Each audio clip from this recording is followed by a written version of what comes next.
वित्तीय आपात स्थिति घोषणा के आधार। अनुच्छेद 360 राष्ट्रपति को वित्तीय आपातकाल की घोषणा करने का अधिकार देता है यदि वह संतुष्ट है कि ऐसी स्थिति उत्पन्न हुई है जिसके कारण भारत या उसके क्षेत्र के किसी भी हिस्से की वित्तीय स्थिरता या क्रेडिट को खतरा है। 1975 के 38वें संशोधन अधिनियम ने वित्तीय आपातकाल को अंतिम और निर्णायक और किसी भी आधार पर किसी भी अदालत में संदिग्ध नहीं घोषित करने में राष्ट्रपति को संतुष्ट किया। लेकिन इस प्रावधान को बाद में 1978 के 44वें संशोधन अधिनियम द्वारा हटा दिया गया था, जिसका अर्थ था कि राष्ट्रपति की संतुष्टि न्यायिक समीक्षा से परे नहीं है। संसदीय अनुमोदन और अवधि। वित्तीय आपातकाल की घोषणा करने वाली घोषणा को संसद के दोनों सदनों द्वारा इसके जारी होने की तारीख से 2 महीने के भीतर अनुमोदित किया जाना चाहिए। हालांकि, यदि वित्तीय आपातकाल की उद्घोषणा ऐसे समय में जारी की जाती है जब लोकसभा भंग हो गई हो या लोकसभा का विघटन उद्घोषणा को मंजूरी दिए बिना 2 महीने की अवधि के दौरान होता है, तो उद्घोषणा पहले से 30 दिनों तक जीवित रहती है। इसके पुनर्गठन के बाद लोकसभा की बैठक, बशर्ते राज्यसभा ने इस बीच इसे मंजूरी दे दी हो, संसद के दोनों सदनों द्वारा अनुमोदित होने के बाद, वित्तीय आपातकाल अनिश्चित काल तक जारी रहता है जब तक कि इसे रद्द नहीं किया जाता है। इसका तात्पर्य 2 बातों से है।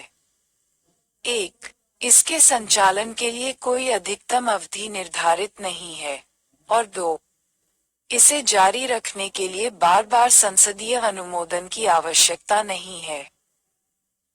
वित्तीय आपातकाल की उद्घोषणा का अनुमोदन करने वाला प्रस्ताव संसद के किसी भी सदन द्वारा साधारण बहुमत से ही पारित किया जा सकता है, अर्थात उस सदन के उपस्थित और मतदान करने वाले सदस्यों का बहुमत।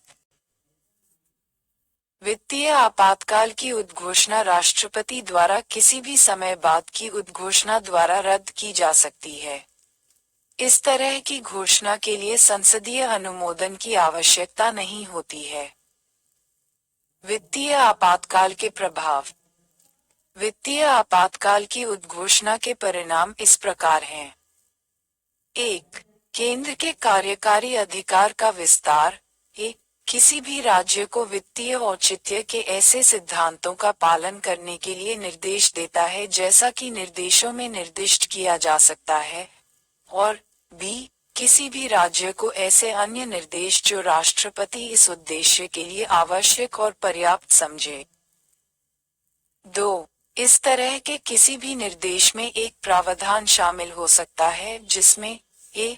राज्य में सेवारत सभी या किसी भी वर्ग के व्यक्तियों के वेतन और भत्ते में कमी की आवश्यकता हो, और b. राज्य के विधायिका द्वारा पारित होने के बाद राष्ट्रपति के विचार के लिए सभी धन विधेयकों या अन्य वित्तीय विधेयकों का आरक्षण। 3. राष्ट्रपति संघ की सेवा करने वाले सभी या किसी भी वर्ग के व्यक्तियों के वेतन और भत्तों में कमी के लिए निर्देश जारी कर सकते हैं, और b. सर्वोच्च न्यायालय और उच्च न्यायालय के न्यायाधीश। इस प्रकार, एक वित्तीय आपातकाल के संचालन के दौरान, केंद्र वित्तीय मामलों में राज्यों पर पूर्ण नियंत्रण प्राप्त करता है।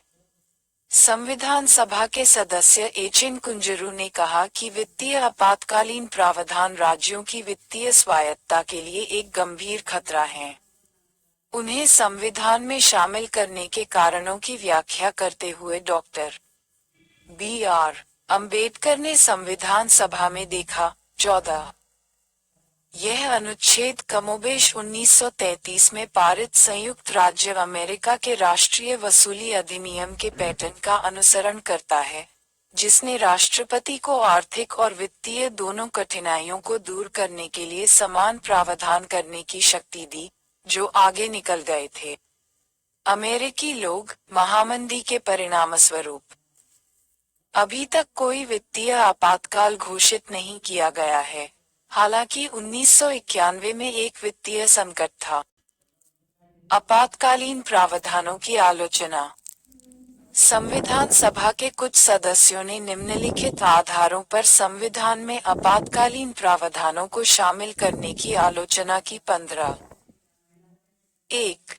संविधान का संघीय चरित्र नष्ट हो जाएगा और संघ सर्वशक्तिशाली हो जाएगा। 2. राज्य की शक्तियां संघ और इकाइयों दोनों पूरी तरह से संघ की कार्यपालिका के हाथों में केंद्रित होंगी। 3. राष्ट्रपति तानाशाह बन जाएगा। 4. राज्य की वित्तीय स्वायत्तता समाप्त हो जाएगी। 5. मौलिक अधिकार अर्थहीन हो जाएंगे और परिणामस्वरूप संविधान की लोकतांत्रिक नींव नष्ट हो जाएगी। इस प्रकार एच.वी.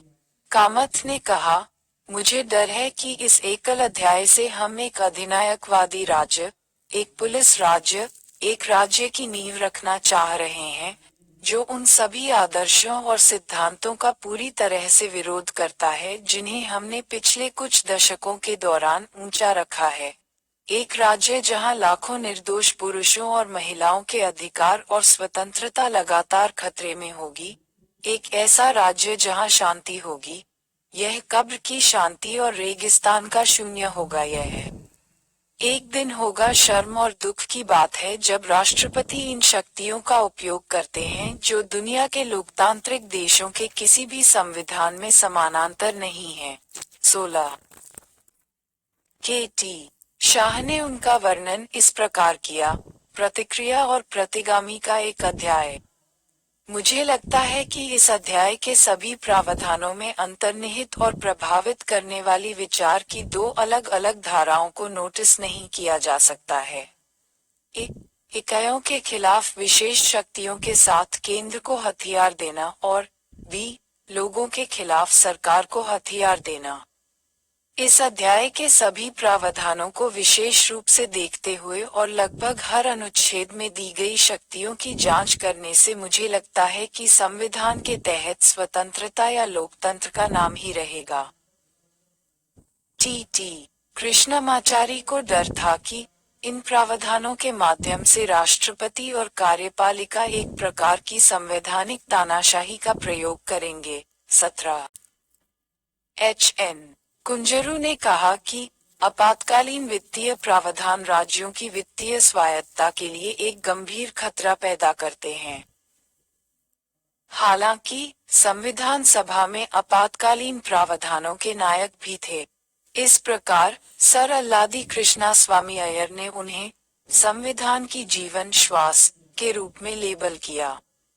महावीर त्यागी ने कहा कि वे सेफ्टी वाल्व के रूप में काम करेंगे और इस तरह संविधान 18 के रखरखाव में मदद करेंगे। संविधान सभा में आपातकालीन प्रावधानों का बचाव करते हुए डॉक्टर बी.आर. अंबेडकर ने भी उनके दुरुपयोग की संभावना को स्वीकार किया। उन्होंने कहा, मैं पूरी तरह से इनकार नहीं करता कि राजनीतिक उद्देश्यों के लिए लेखों का दुरुपयोग या नियोजित होने की संभावना है। 19।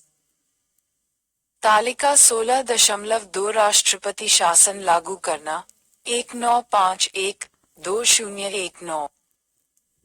एसआई राज्य संघ संख्या क्षेत्र आई राज्य 1 आंध्र प्रदेश 2 अरुणाचल प्रदेश 3 असम 4 बिहार। लगाए गए समय की संख्या 8।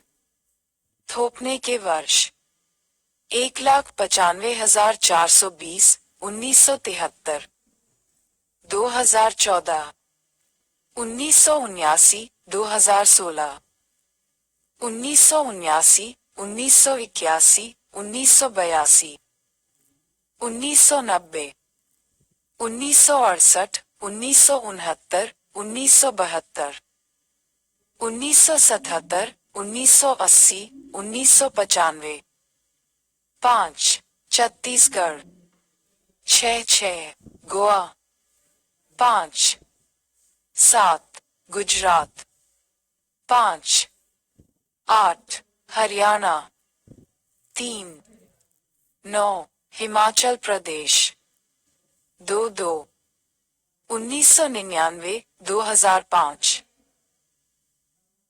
1966 1979 1990 1999 2005 1971 1974 1976 1980 1996 1967 1977 1991 1977 1992 10 झारखंड 2009 2010 2013 36 11 कर्नाटका 1971 1977 1989 1990 2007 2007 1,95,621 1959 1964 1970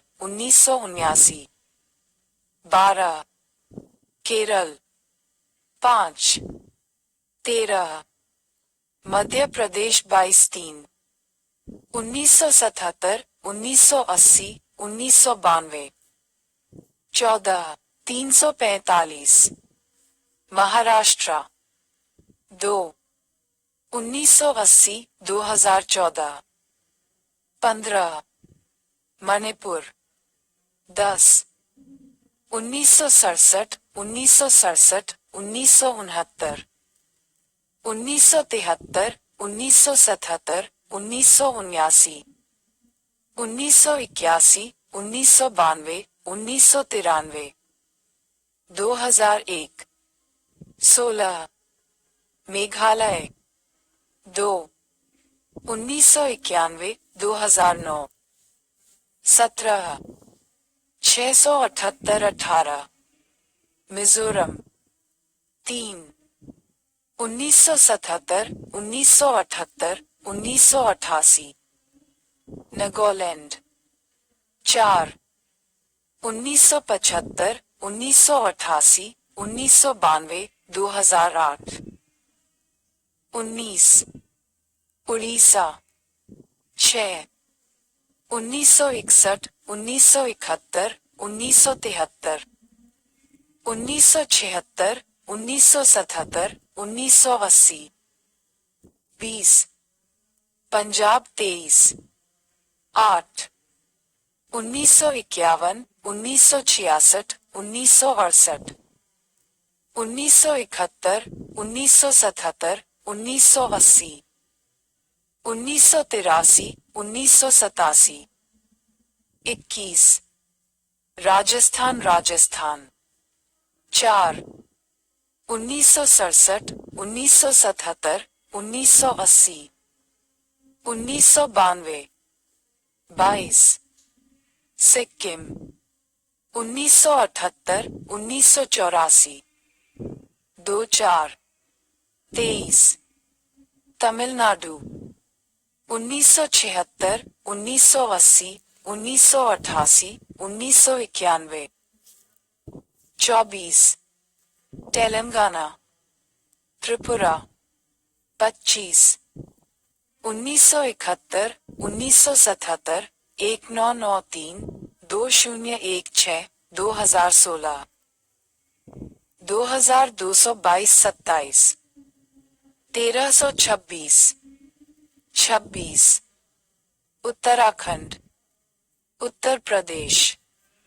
9 1968 1970 1973 1975 1977 1980 1992 1995 2002 28 पश्चिम बंगाल 4 1962 1968 1970 1971 द्वितीय केंद्र शासित प्रदेश 1 दिल्ली 1 2014 2 पुदुचेरी 6 1968 1974 1974।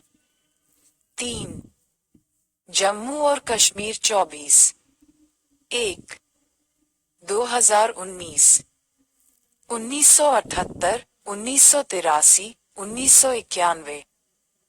तालिका 16.3 आपातकालीन प्रावधानों से संबंधित लेख एक नजर में। लेख कोई।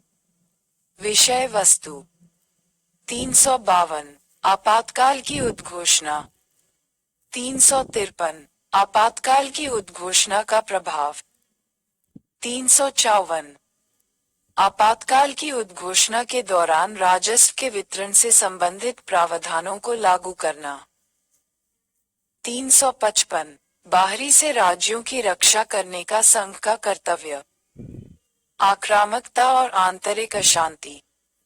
356 राज्यों में संवैधानिक तंत्र की विफलता के मामले में प्रावधान। 357 अनुच्छेद 356 के तहत जारी उद्घोषणा के तहत विधायी शक्तियों का प्रयोग। 358 आपात स्थिति के दौरान अनुच्छेद 19 के प्रावधानों का निलंबन।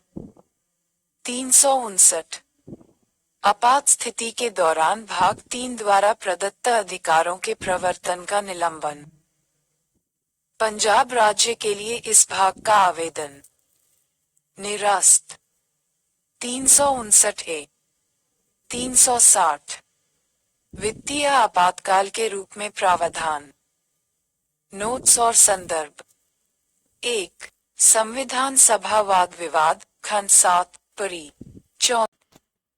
2 मूल वाक्यांश आंतरिक अशांति की जगह सशस्त्र विद्रोह वाक्यांश 44वें संशोधन अधिनियम 1978 द्वारा डाला गया था। 3 अनुच्छेद 352 कैबिनेट शब्द को परिषद के रूप में परिभाषित करता है जिसमें प्रधानमंत्री और कैबिनेट रैंक के अन्य मंत्री शामिल होते हैं। 4 मिनर्वा मिल्स बनाम भारत संघ 1980। 5 पांचवी लोकसभा का कार्यकाल जो 18 मार्च 1976 को समाप्त होना था। लोकसभा अवधि का विस्तार अधिनियम 1976 द्वारा 18 मार्च 1977 तक 1 वर्ष के लिए बढ़ा दिया गया था। इसे और अवधि के लिए बढ़ा दिया गया था। लोकसभा अवधि का विस्तार संशोधन अधिनियम 1976 द्वारा 18 मार्च 1978 तक 1 वर्ष की अवधि के लिए।